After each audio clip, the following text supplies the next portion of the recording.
Olá, muito bom dia. Obrigada por estar aqui connosco no Manhãs na TV. Obrigada eu pelo convite. Está-nos a falar de onde? Lisboa. Então pronto. Em que zona de Lisboa? Neste momento de casa, porque estou em teletrabalho, mas habitualmente estaria a trabalhar, se não fosse a pandemia, na Baixa de Lisboa. Na Baixa. Na Baixa. Então é aqui pertinho, pronto. Somos aqui os locais, aqui a gente está habituados. Muito obrigado por ter aceitado o nosso convite. Para quem está a acompanhar o nosso programa, aqui a Mafalda Soar é a presidente da Associação Mais Proximidade, Melhor Vida, que visa combater a solidão e isolamento, né, que foi originado não por vários motivos, mas vamos falar acerca de a solidão e o isolamento que aconteceu devido a esta pandemia que foi o Covid-19, não é verdade? E todo o trabalho que vocês fazem para, enfim, combater essa carência e essas dificuldades que muitas pessoas têm passado, não só pessoas de mais idade, mas também essas pessoas. E, em primeiro lugar, acho que a primeira pergunta que eu tenho é há quanto tempo é que essa associação está de pé, há quanto tempo é que ela já opera? Muito bem, muito obrigada. Portanto, a Associação Mais Proximidade Melhor Vida existe há mais de 10 anos. Organizou-se como associação em 2014, mas como um movimento existe já há mais de 10 anos e sempre teve este foco de combater a problemática da solidão e do isolamento nos mais idosos. Okay. Trabalha de uma forma muito próxima das pessoas e, portanto, acompanha as pessoas que vivem na Baixa e na Moraria de Lisboa e é através de um conjunto de soluções que procura mitigar este sentimento que as pessoas expressam e expressaram naquela altura, há 10 anos atrás, e infelizmente continuam ainda a vivenciar esse sentimento, que estão efetivamente sentem-se sozinhas e a própria organização da sociedade faz com que estejam efetivamente isoladas. Ali na Baixa e na Moraria, a questão que nós temos é que a maioria das pessoas vive em quartos, quintos andares sem elevador e depois com o acumular muitas vezes de uma diminuição da qualidade de vida e da sua capacidade de mobilidade, faz com que fiquem quase reféns da sua própria casa, não é? E com dificuldades em sair à rua de forma autónoma. Ok. A pandemia veio aqui aprofundar ainda mais estes sentimentos de solidão, porque até a própria equipa técnica da associação e de outras organizações que operam ali teve que repensar e reorganizar a sua intervenção. Porquê que a Mafalda achou que havia necessidade, embora nós sabemos que essas situações existem, mas porquê que a Mafalda decidiu criar esta associação para tratar disso? Não a criei sozinha, portanto a ideia até nem foi minha, foi da engenheira Maria de Lourdes Pereira Miguel, que é foi a nossa primeira presidente e que esteve presente na associação e na altura era presidente da direção de um centro social paroquial e foi o centro social paroquial que chamou a atenção para esta problemática. Havia uma população muito idosa residente naquela freguesia e que não acedia aos serviços, não estava presente na comunidade, tinha a ver com um desequilíbrio entre os censos, na altura são os últimos censos, são 2001, salvo erro, e a própria depois as comunidades onde se viam as pessoas não se viam. Portanto, onde é que estariam aqueles idosos? Como é que estariam a viver? E foi a engenheira Maria de Lourdes Pereira Miguel, a fundadora da associação, que teve essa primeira preocupação. E aquilo que fez foi pedir à Universidade Católica Portuguesa que fizesse um estudo porta a porta para não só identificar as pessoas, como tentar perceber quais eram os problemas que tinham e de que forma é que se poderia resolver. E esse primeiro estudo, esse primeiro diagnóstico, que foi feito porta a porta, é que identificou a questão da solidão e do isolamento e que veio dizer-nos que era importante intervir nessa área.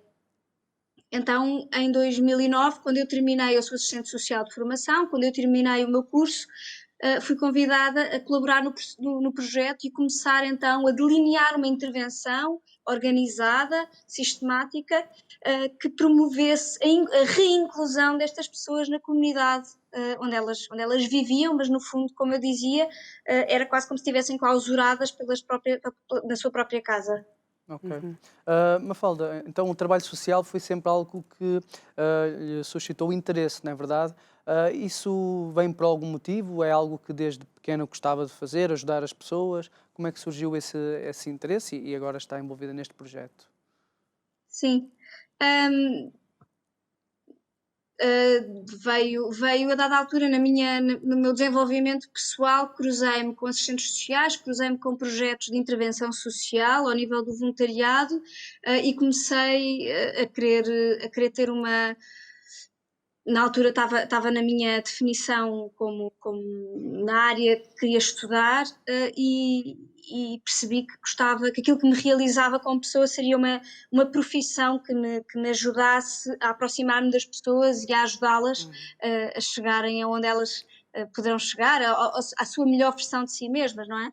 E a Sim. combater um bocadinho aquilo que são as desigualdades que existem na nossa sociedade.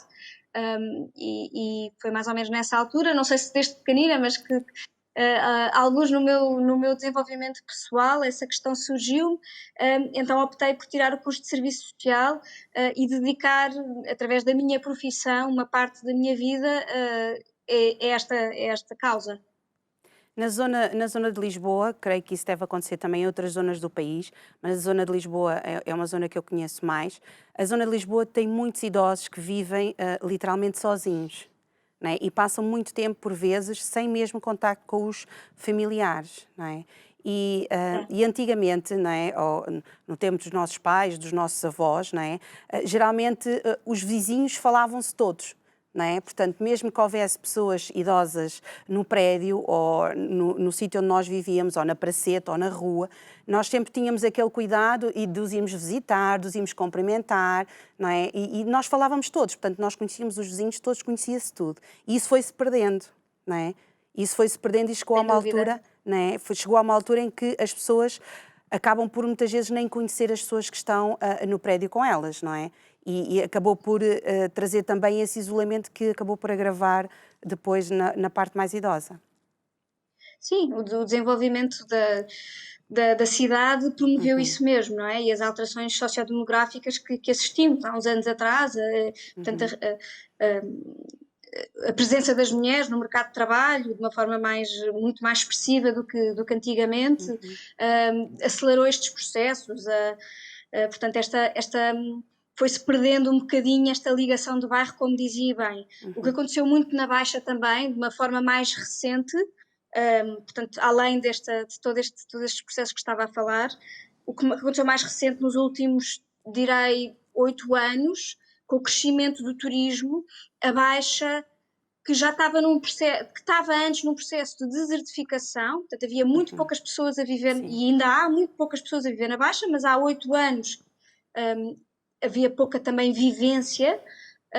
O turismo veio criar imensos apartamentos para os chamados Airbnbs, não é? Os pequenos aluguéres de curta duração para turistas, uma aceleração das obras ao nível de criação de hotéis. Ali na Baixa isso foi muito intenso, e hostels, que no fundo veio povoar, mas é uma povoação muito fictícia, a Baixa de Lisboa, porque efetivamente as pessoas não vivem, não é? Estão apenas de visita. O que continua a sublinhar esta questão de que as pessoas se sentem sozinhas, porque e até em alguns casos aumentou o sentimento de medo, porque nós muitas vezes tendemos a ter medo do desconhecido, e então se há 8 anos atrás a fotografia que tínhamos da Baixa era mais ou menos um idoso por prédio, mas que vivia completamente sozinho, não havia mais ninguém, passámos a ter um idoso no prédio e 2 ou 3 apartamentos para aluguéres de curta duração, mas isso não veio aproximar as pessoas, em alguns casos veio até afastar e trazer algum medo, porque depois o pequeno comércio de bairro que existia também foi sendo substituído para comércio mais ligado ao turismo, e portanto esta descaracterização da Baixa e da moraria também trouxe alguns inconvenientes, claro que também trouxe alguns benefícios, mas trouxe alguns inconvenientes e na desta questão da solidão e do isolamento também não veio ajudar. Ok. Mafalda, para quem está a acompanhar o nosso programa, eu também tenho essa percepção que isto é um assunto que sabemos que acontece, mas não é muito falado, não é verdade? É um assunto que, acerca desse afastamento, do isolamento, da solidão das pessoas, é um assunto, temos que viver com isso, e não se fala, não se questiona muito acerca dos impactos que isso podem causar na vida de uma pessoa. Então, para alguém que esteja a assistir ao programa e que diga realmente isto não é uma matéria que falo muito, não tenho muito conhecimento, que impactos é que este tipo de situações podem gerar na vida de uma pessoa, idosa ou não? Sim. A solidão e há estudos que indicam isso, que a solidão mata, porque o ser humano precisa das relações pessoais para se desenvolver, e desenvolve-se até ao fim da vida. E, portanto, ao nível de um adulto, mas em especial de uma pessoa idosa, que é aquilo que é o nosso maior conhecimento e o nosso foco, temos as questões da depressão, da ansiedade, acelera o surgimento de demências. Depois temos também, se a pessoa está. Isto depois é um ciclo vicioso, não é? Que se alimenta, porque se a pessoa não sai de casa, não tem relações sociais significativas, se não promove também um estilo de vida mais saudável, provavelmente vai sair menos de casa, o que isso tem impactos muito negativos ao nível da saúde física da própria pessoa. E já aqui fazendo aqui a ponte, que eu sei que já lá vamos, em relação à pandemia, a pandemia principalmente os momentos maiores de confinamento que nós tivemos e que ainda temos, vieram ainda a sublinhar mais estes problemas, Claro. porque, e sendo os idosos o público, o grupo etário mais impactado pela doença e, portanto, que tem uma maior probabilidade de morrer se vier a contrair a doença do Covid-19, há esta necessidade de proteger mais as pessoas e até há de alguns idosos maior medo, não é? Portanto, uma Sim, vontade de se proteger, de se... refugiar, exato. Exato, só que isso também tem problemas e tem imensas consequências negativas na vida das pessoas. A falta de relações pessoais, de proximidade, o toque, isso pode acelerar processos de demência, como eu disse, e de depressão, e depois o facto da pessoa não sair de casa vai fazer com que perca possivelmente massa muscular, pode eventualmente ganhar medo em sair, porque a maioria das pessoas que envelhecem vão perdendo, ou algumas delas, vão perdendo alguma capacidade motora com o tempo. E portanto, quanto menos é como os músculos, nós não os literalmente são os músculos, nós não os exercitamos, não os utilizamos, eles vão perdendo a sua elasticidade e a sua capacidade e a sua resistência.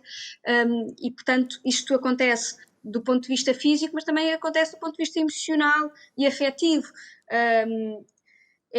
Tem consequências muito, muito, muito negativas. E essas consequências não é só para o próprio, é para nós todos como sociedade.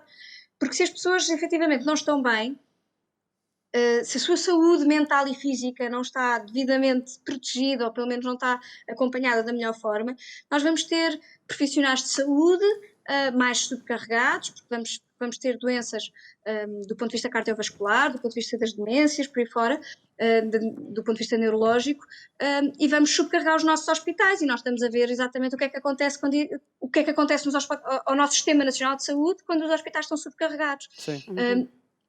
É mau para todos. E em relação à associação, que tipo de apoio é que a associação presta? Então, a associação desenvolveu 3 linhas de atuação já muito antes da pandemia, e aquilo que fez durante o período de pandemia foi adaptar-se, mas tentar adaptar-se e criar algumas respostas mais focadas, mas de uma forma geral mantém estas 3 linhas de atuação. Uma prende-se precisamente com a solidão e isolamento, a outra com a área da saúde e a outra com a área da melhoria da qualidade de vida em casa. Como é que uma pessoa que está a assistir ao nosso programa e diz assim, não, eu tenho o desejo, tenho vontade de ajudar, como é que podem fazer, como é que podem contribuir? Muito obrigada. Podem contribuir de diversas maneiras, podem ser nossos doadores regulares, por exemplo, com uma contribuição mensal do valor que quiserem, ou apenas pontual, e é apenas enviar um e-mail para geral@mpmv.pt, e também se podem no nosso site www.mpmv.pt saber mais informação também acerca de como ajudar, ou se quiserem voluntariar também é apenas enviar um e-mail do nosso formulário, mais uma vez www.mpmv.pt, e está lá tudo. Portanto, é muito fácil, tem lá os nossos contactos, o nosso telefone, e estamos disponíveis para vos receber.